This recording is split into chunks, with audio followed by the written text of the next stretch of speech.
For instance, a couple of weeks ago, I traveled up to Sacramento to speak at a conference, and I had everything ready 2 days before because I was catching a really early flight.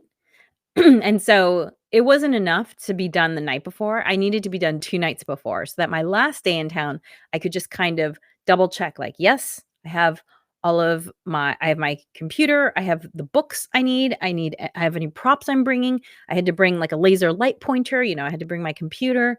I had clothes. I had to double check everything. And that way, when I went to bed that night, I could sleep soundly because I knew I was prepared. I knew it. So even though I had to get up at 4 a.m. to catch a flight, I actually slept completely soundly from, I don't know, 9:30 p.m. to whatever time I had to get up to catch that flight.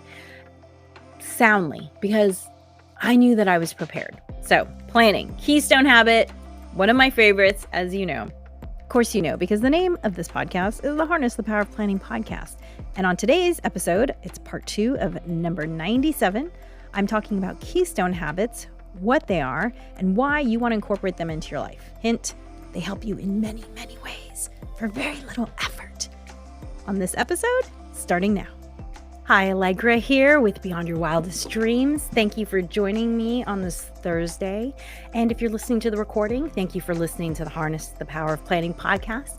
Be sure to like and subscribe. It's an easy, free way for you to stay informed and let me know that you like what I'm doing. And also, I'd love to hear from you on topics that you want me to cover. So let's get into it. Part 2 of episode 97 of the Harness the Power of Planning podcast. Part 2 of this podcast is about Keystone Habits. If you have seen our podcast before, then you know that we wrote these 4 workbooks. They're all very short. They're short on purpose because I know that I don't like it when I read a 350-page book that could have actually been 50 pages. And not just did we want these to be books, but we wanted them to be workbooks because I know that humans learn best when you do. We don't like being talked at. It doesn't really stick in our brain in that same way as doing. And so that's why these books are all workbooks. They're all short. They're designed to be gone through in about 45 minutes to an hour. And we talk a lot about the power of habits in these books. By the way, that book is a great book, The Power of Habit. Just saying, Charles Duhigg, good book. I don't have it I can't just pop it up as a QR code, but it's definitely in lots of places on my website and stuff. Charles Duhigg, The Power of Habit. Anyway, so all of our books talk about habits in some way, shape, or form, but we probably talk about it most in Rock Your Morning, because Rock Your Morning is all about helping you take care of yourself on the daily. So many studies show that the majority of people feel burnt out. And if you burnt out by, the American people feel burnt out by our daily lives, by our culture, and the percentage likelihood of being burnt out is even higher if you're a parent, even higher if you're a woman, and even higher if you're a woman of color. So I have found that one of the things that keeps me not from getting burnt out, because I have experienced burnout before, 2.5 times to be exact. You'll have to hear my burnout stories another time. Actually, there's a whole episode on my burnout stories. If you go look at Harness the Power of Planning and type in burnout, I'm sure you'll find it. My morning ritual is a huge component of what keeps me from feeling burnt out. And the great thing about Keystone Habits is that if you don't have a morning ritual yet, if you're feeling burnt out, Keystone Habits are a great place to start because Keystone Habits have benefits way beyond just the benefit of whatever the habit is that you do. So let me explain. You take a supplement, pop, great. That's good for your health, but there's not really a trickle-down benefit of it. However, Keystone Habits have these trickle-down benefits that improve your life in many ways, sometimes unexpected. And one of the most studied of Keystone Habits. By the way, there's no comprehensive list of Keystone Habits. It was a term that was coined by I forget which author it was off the top of my head, but there's no, or maybe it's from The Power of Habit. Oh yeah, Power of Habit. That same book I was talking about, Charles Duhigg. So Keystone Habits, he coined the phrase, but there's not a definitive list. However, most habit experts can agree that making your bed is one of the core keystone habits. And here's why. And by the way, making your bed first thing in the morning, not making your bed at any point in the day, making your bed first thing in the morning. And here's why. Because studies have shown that when you make your bed, it gives you this feeling of accomplishment that flows through to the rest of your day. This like, I am in charge of my world a little bit, which, is arguable. But in that moment, it just gives you a sense of control and accomplishment. You feel good about yourself. Plus, so this is where Keystone, right? There's many. So yes, you've straightened your bed. So I think the benefit that would be obvious is your room looks neater. Yes, your room looks neater because beds take up a big part of your room, probably.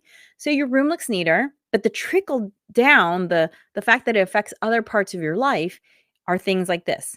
It's also been shown to make you feel accomplished, to make you feel more optimistic. Optimistic, isn't that interesting?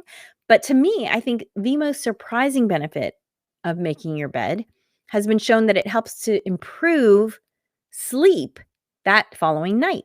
Because in the process of unmaking your bed, you're actually signaling to your brain, it's time to wind down.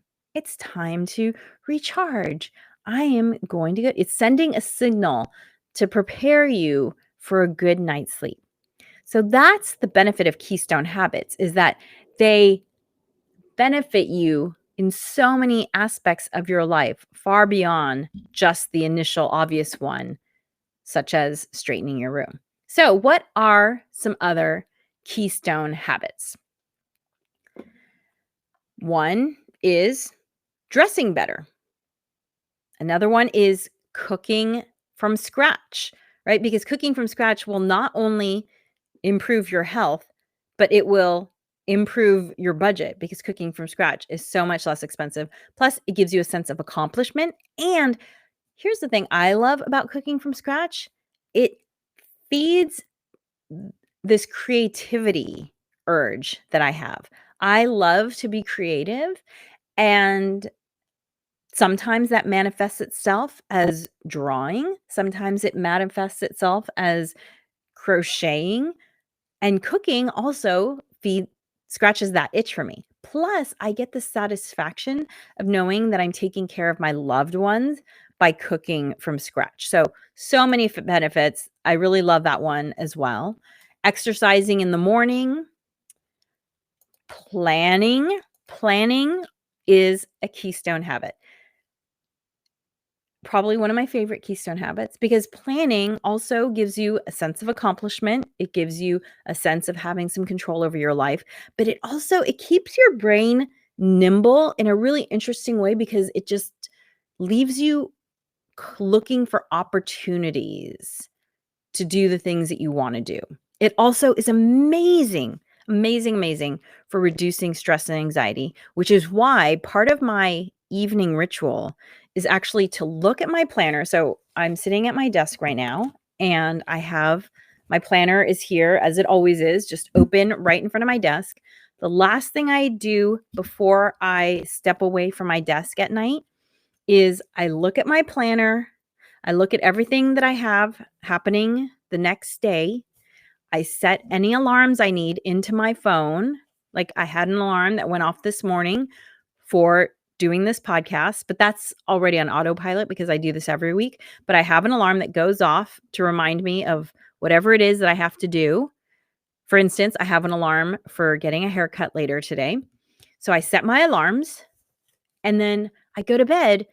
And because I know what's happening tomorrow, there's not this anxiety of, oh my gosh, what's going on tomorrow? Did I forget something? Am I not prepared? If I have a meeting or a trip planned, For instance, a couple weeks ago, I traveled up to Sacramento to speak at a conference, and I had everything ready 2 days before because I was catching a really early flight. And so it wasn't enough to be done the night before. I needed to be done 2 nights before so that my last day in town, I could just kind of double check like, yes, I have my computer, I have the books I have any props I'm bringing. I had to bring like a laser light pointer, I had to bring my computer. I had clothes. I had to double check everything. And that way, when I went to bed that night, I could sleep soundly because I knew I was prepared. I knew it. So even though I had to get up at 4 a.m. to catch a flight, I actually slept completely soundly from, I don't know, 9:30 p.m. to whatever time I had to get up to catch that flight. Soundly, because I knew that I was prepared. So, planning, Keystone habit, one of my favorites, as you know. Others are practicing gratitude, sticking to a routine, which honestly, I would consider sticking to a routine as part of planning. So there you go, Keystone habits. So what are the benefits of Keystone habits? Well, it's interesting because I'm listening to a book right now called Bravey by an Olympic runner. And when she was dealing with depression, her struggle was that people kept telling her, why don't you just go back to being who you are? Why don't you just change how you feel? You used to be like this. Why can't you be like that again? And through working with a psychiatrist who was also a cognitive behavioral therapist, her breakthrough was that she realized that she couldn't just change her feelings because her feelings were what were impacting her so much. So she needed to focus on an action. And then over time, that action started to change her brain, like literally physically changing her brain. And by changing her brain, it changed her thoughts. So the actions done repeatedly over time changed her thoughts. And then because she kept having those thoughts, and the thoughts were getting, more positive as time went by. Eventually, the thoughts changed how she felt. So a lot of people come to us wanting to pursue a morning ritual because they want to feel a certain way. They want to feel less stressed or more organized, or they want to feel healthier, or whatever it is that they're looking for. And so it's interesting because having just been listening to this book about focusing on your actions to change how you feel, that's really what having a morning ritual is all about. That's what our book, Rock Your Morning, is all about. It's all about helping you do the actions that are going to change how you think and then change how you feel. And I always tell people when I do my self-care training, I always tell people to be gentle with yourself, because when you're establishing a habit, you're literally, physically changing your brain. If you think about your brain like a dirt road, let's say a dirt road, and every thought you have and every activity you do is like a wheel grinding its way into the road and leaving a groove in your brain. And you just need to do the activity long enough that it creates a deep enough groove so that it changes your brain. And that just takes time. Because you're literally physically changing your brain. So focus on the action, focus on doing the action long enough so that you start to notice that you're thinking different and that you're feeling different. And I can tell you from personal experience, I used to wake up in the morning with so much anxiety, with my heart pounding, because I didn't know where to start. And the reason why I thought that a morning ritual would help solve my problem was because when I was in college, I had a very I don't want to call it regimented schedule, but I had a schedule because I had these classes, right? You signed up for classes, you have to be somewhere at a certain time. And there was a certain freedom in knowing I had to be somewhere at a certain time. When I became an entrepreneur, and I've been an entrepreneur now for like almost what? Almost 20 years I've been an entrepreneur. There have been times when I've had more of a schedule, like when I owned a physical store, I had to be there at a certain time. And in a way, it was very freeing to know that I had to fulfill this schedule. But then there have been parts of my entrepreneurial career where I haven't had the set schedule. And so I would wake up some mornings and just feel like I don't know where to start. And it created a lot of anxiety. And so the thing that helped to give shape to my days, because Monday through Friday, every single day of my week looks very, very different. Tuesday, Wednesday, Thursday are very structured. Mondays and Fridays have a little bit of structure, but not as much as Tuesday, Wednesday, Thursday. And so the benefit of having a morning ritual is it helps to give structure to my days that are less structured. It also, when something catastrophic happens, like my father passing away, or the pandemic, or the fires that recently tore through Southern California, when something catastrophic happens, having a morning ritual helps to be that anchor for you in your day. And I think it's so beneficial. Look, I have a morning ritual and an evening ritual, and I think they're both beneficial. But because my morning ritual is the start of my day, it sets the tone for the rest of my day.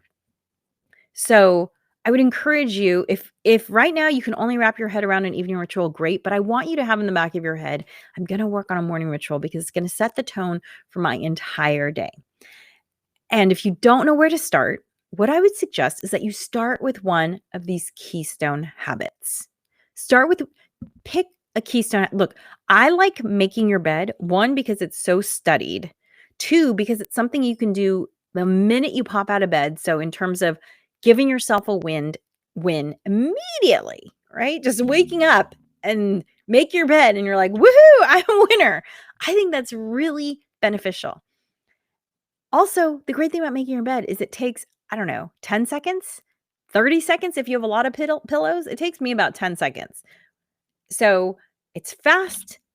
You do it first thing in the morning and it's immediately just sets the tone for your whole day.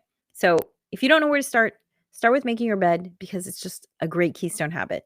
If you already make your bed, kudos to you. Fantastic. I've been a lifelong bed maker, not because I knew the benefits of it, but because I just knew that I liked how pretty it looked and how calm a made bed made me feel versus a rumpled bed. So if you are already a bed maker, then pick one of the other keystone habits. Now, if you already have something that you know you want to work on, maybe you really need to focus on hydration. I get it. That's awesome. Being hydrated is so important. Do that. But if you've already got some things on your morning ritual and you're hydrated and you're fed and you're taking your supplements, maybe consider adding in one of these other keystone habits because it will have such wide ranging benefits in your life. And so it'll be well worth your time. Thank you so much for joining me today. If you want to listen to this again, you can always restream it wherever you're watching. I'm on Instagram, on Facebook, on YouTube, and also this episode will go up as the Harness the Power of Planning podcast, episode number 97. Oh my gosh, I can't believe it. So amazing.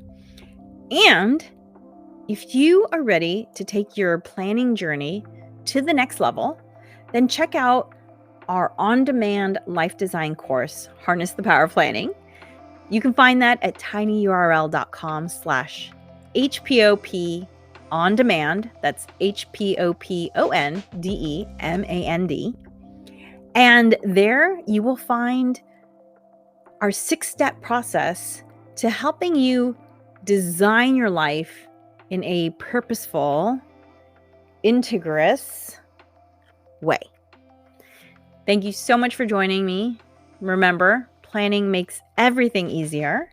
And if you haven't liked and subscribed yet, please do so. It's a way, it costs you no money, and it lets me know that you're appreciating the content. And I'd love to hear if there's content that you want me to cover. Today's question about using AI for planning was sent in by a listener. I really appreciate it. And so send me your questions. I'd love to answer them on the next Harness the Power of Planning podcast. Dream wild.